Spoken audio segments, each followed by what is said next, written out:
ఆ రాజేంద్ర రేపు ఒక అగ్రిమెంట్ మీద సైన్ చేయబోతున్నాడు. పెద్ద అమెరికన్ కంపెనీతో ఒప్పందం సార్.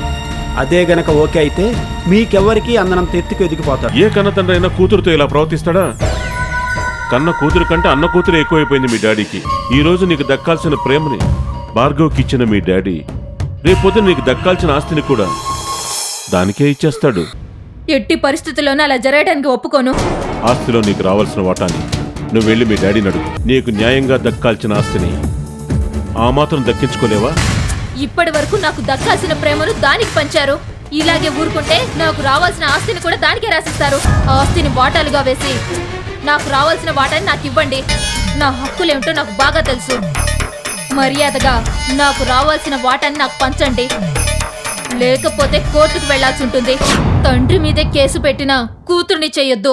బిజినెస్ లో నన్ను ఎదుర్కొనే దమ్ము లేక నా కూతుర్నే నా మీద గుచ్చుకొలుపుతావా? అసలు నాకు ఒక కూతురే లేదని డిసైడ్ అయ్యానే అనుకో. నువ్వు ఉండవు.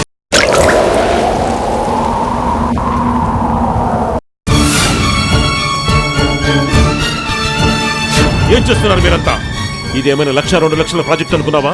25 కోట్ల రూపాయల ప్రాజెక్ట్ ఇది. మనకి శాంక్షన్ అయి వర్క్ మొదలెట్టే టైంకి ఎందుకు క్యాన్సిల్ అయింది? అసలు ఏం జరుగుతుంది ఇక్కడ?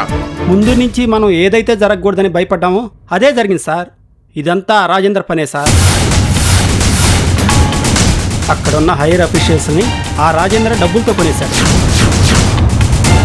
ముందు నుంచి నేను మిమ్మల్ని హెచ్చరిస్తూనే ఉన్నాను. మీరే ఆ రాజేంద్ర గురించి చాలా లైట్గా తీసుకున్నారు.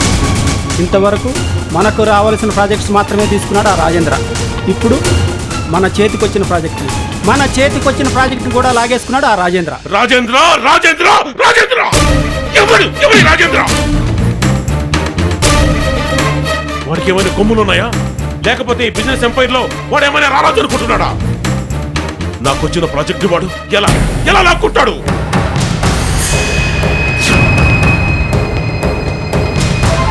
వదిలిపెట్టను. వాడి అంతు చూడంతే వదిలిపెట్టను. నాశనం చేస్తాను. వాడిని సర్వనాశనం చేసేంత వరకు నేను నిద్రపోను.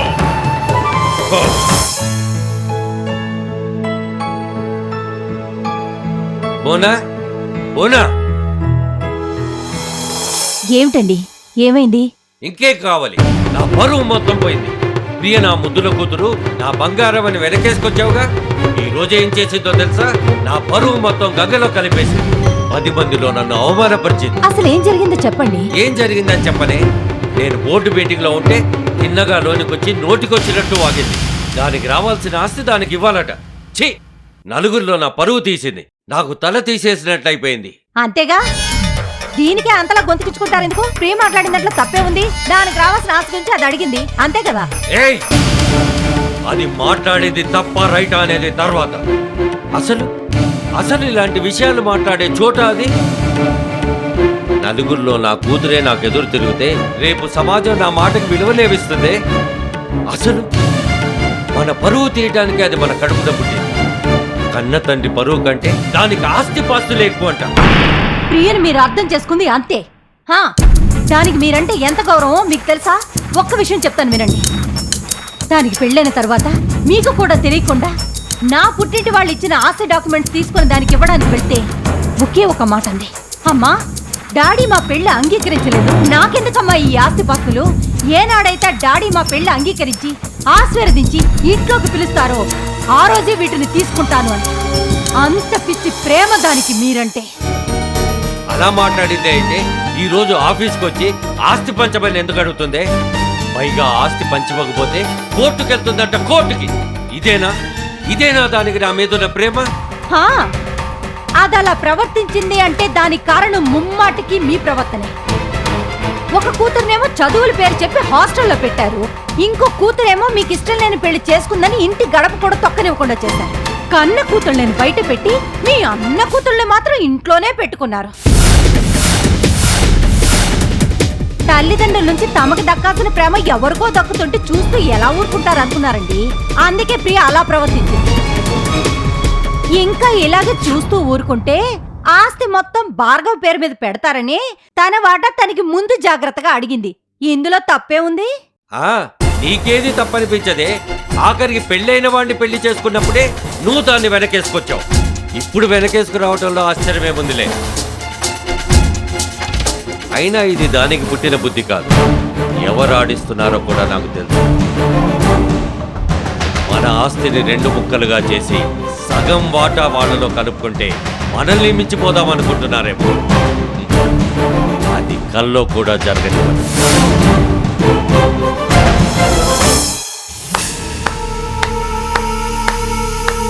శబాష్ శబాష్ శబాష్ ప్రియా, శబాష్. మీ డాడీ దగ్గరికి వెళ్ళి అంత డేరింగ్గా మాట్లాడావంటే నువ్వు నిజంగా గ్రేట్. ఈ కాలం ఆడపిల్లలు అనిపించుకున్నావు. ఏంటో బావగారు, ఆఫీసులో వెళ్ళి ఏదేదో మాట్లాడేశాను. కానీ ఇప్పుడు ఆలోచిస్తుంటే డాడీ ఎలా రియాక్ట్ అవుతారని భయంగా ఉంది.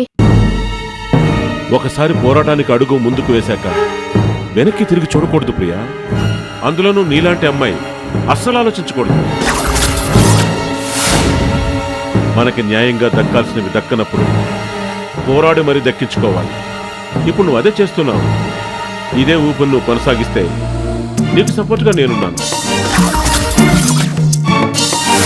మీ డాడీ నీకెలా ఆస్తినివ్వడో నేను చూస్తాను. అసలు నువ్విప్పుడు ఆస్తిలో వాటా తీసుకుంటేనే మీ డాడీ చేస్తున్న పనులకి సరైన సమాధానం ఇచ్చినట్లవుతుంది.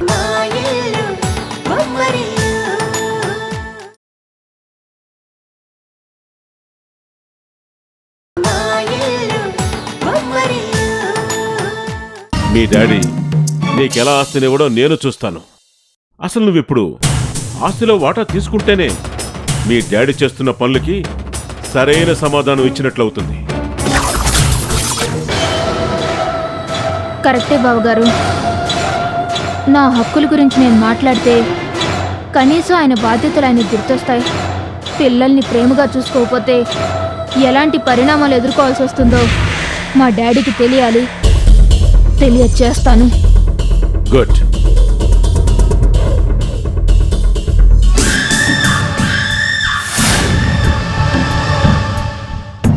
నాతోనే పెట్టుకుంటావా రాజేంద్ర?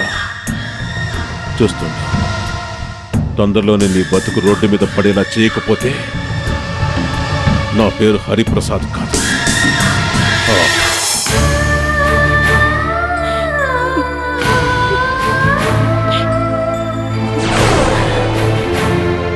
రేపు నా పుట్టినరోజు. అక్కుంటే నా పుట్టినరోజుని ఎంత బాగా సెలబ్రేట్ చేసేదో.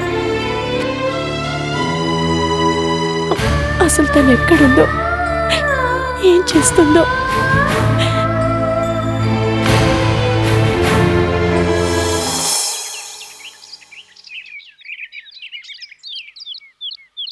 ఎందుకు ఇంత పని చేశావు? నువ్వు మీ నాన్న దగ్గరికి వెళ్ళి ఆస్తి గురించి అడగాల్సిన అవసరం ఏమొచ్చింది? ఏ నేను సరిగ్గా చూసుకోవటం లేదా? లేదా నీ అవసరాలకు సరిపడ డబ్బు మన దగ్గర లేదా? ఏంటండి, నేనేదో చేయకూడని పని చేసినట్టు మాట్లాడుతున్నారు.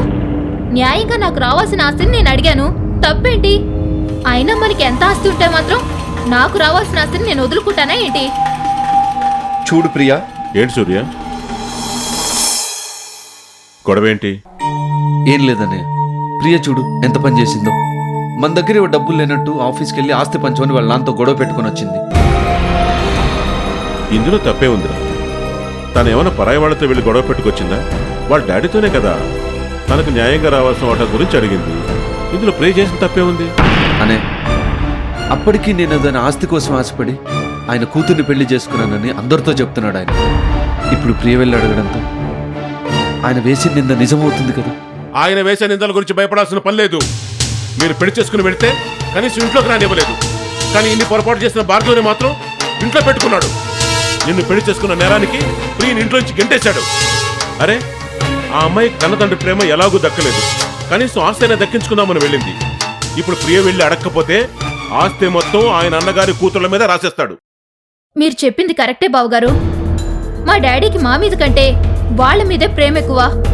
ఇన్నాళ్ళు ఆయన ఏం చేసినా చూస్తూ ఊరుకున్నాను. ఆస్తి ఎవరికో రాసిస్తానంటే మాత్రం చూస్తూ ఊరుకోను. నువ్వు ఇలాగే పట్టుబడితే నీ ఓటని ఇంకా ఆయన ఎవరికి రాసిస్తాడు? మీ ఆయన ప్రతి చిన్న విషయానికి ఇలాగే ఫీల్ అవుతుంటాడు. నేను సర్ది చెప్పుకుంటా కదా. నువ్వు లోపలికి వెళ్ళమ్మా. వెళ్ళమ్మా.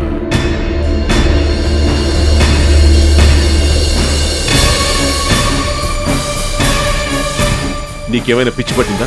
నీ భార్య అంత మంచి పని చేస్తే అభినందించాల్సింది పోయి తిడుతున్నావేంటి? అది కాదన్నయ్య, ప్రియా అలా వెళ్ళి అడగడం వల్ల అందరూ మనమేదో అడిగించినట్లు అనుకుంటారు. ఇది మనకు అవమానం కాదా? కాదు, అవమానం కాదు. ఇది మనకు దొరికిన అద్భుతమైన అవకాశం. ఇలాంటి అవకాశాలని మనం తెలివిగా ఉపయోగించుకోవాలి. ఆ రాజేంద్ర మనకు రావాల్సిన కాంట్రాక్టుల్ని అడ్డదారిలో వెళ్ళి తన సొంతం చేసుకుంటున్నాడు. దానివల్ల బిజినెస్లో మనకెంత నష్టం వస్తుందో తెలుసా నీకు? ఆయన మనకు చేసిన నష్టాన్ని తిరిగి పూడ్చుకోవాలంటే ప్రియ వెళ్ళి తన సగం వాటా తీసుకురావాల్సిందే. అప్పుడు మందే పై చేయవుతుంది. బిజినెస్ చేయడం అంటే ఆఫీసులో కూర్చుని రాత్రింబౌళ్ళు పనిచేయడం కాదు. ఇలాంటి ట్రిక్స్ తెలిసి ఉండాలి. నీకు ఇలాంటివన్నీ అంత తొందరగా తలకెక్కవు, కానీ నువ్వు వెళ్ళి ఆఫీస్ పనులు చూసుకో. మిగిలిన విషయాలు నేను చూసుకుంటాను. అన్నయ్య, ఏంటన్నయ్య అన్నయ్య చెప్పింది వింటుంటే న్యాయంగా అనిపించట్లేదు కదూ? మరి భార్గవతిని వదిలేయడం నీకెంతవరకు న్యాయం అనిపించింది అన్నయ్య? ప్రియ సంగతి చూసావు కదా, ఈరోజు ఆస్తి కోసం కన్న తండ్రితోనే పోట్లాడింది. రేపు కట్టుకున్న భర్తని లెక్క చేస్తుందన్న గ్యారంటీ ఏంటి? ఇప్పటికైనా భార్గవి వదినకి ప్రియకి తేడా ఏంటో తెలుసుకో. నా మాట విని భార్గవి వదిని మళ్ళీ ఇంటికి తీసుకురా అన్నయ్య. నీకేమైనా మర్చిపోయిందా? ఆ భార్గవి గురించి మాట్లాడడం తప్ప నీకు వేరే ధ్యాస ఉండదా? ఎన్నిసార్లు చెప్పాలి నీకు?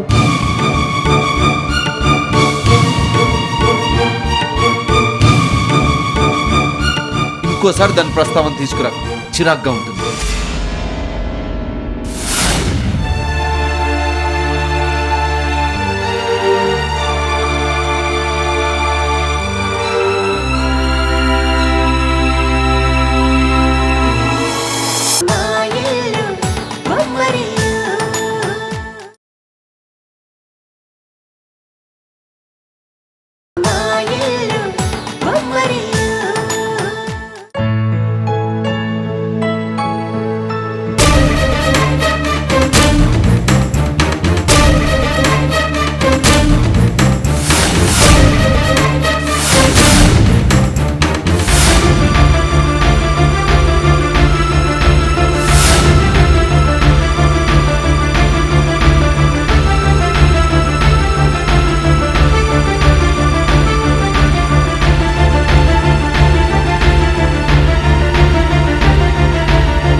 ఏంటమ్మా?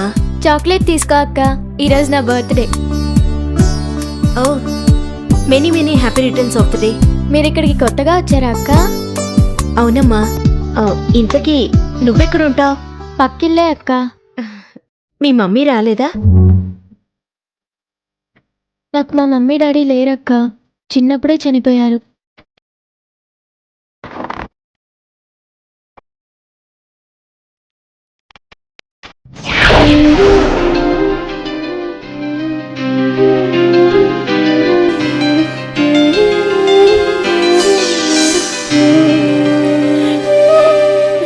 అక్క, ఎందుకక్క నన్ను వదిలేసి వచ్చేసావు? అమ్మ నాన్న లేరన్న జాలి కూడా లేదా? నువ్వు కూడా వదిలేసి వచ్చేస్తే నాకింక తోడెవరున్నారక్క?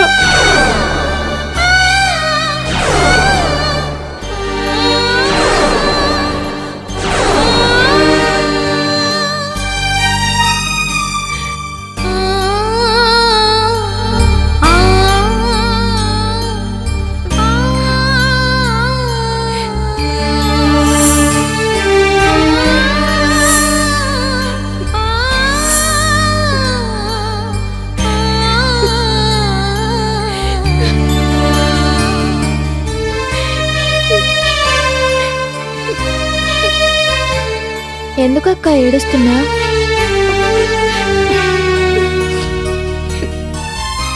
ఏం లేదమ్మా. Happy birthday. థ్యాంక్స్ అక్క.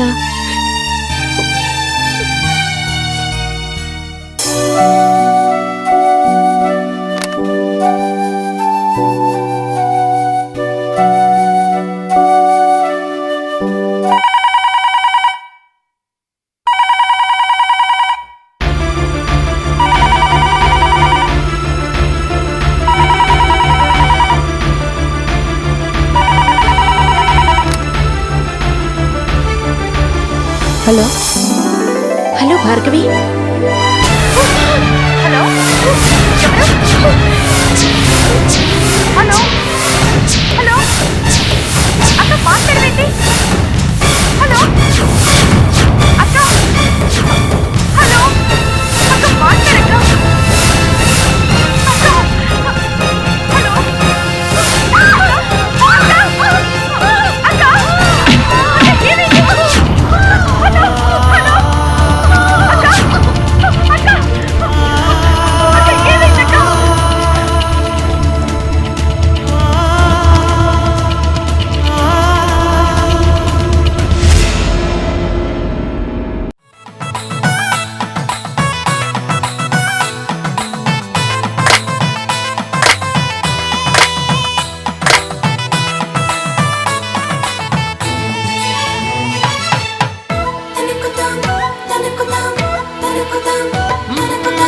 ఎక్కడిదో అల్లరి గాలి సరదాగానే వీచే చిన్నారి కిన్నెర సాని పయనాలేమో చూసి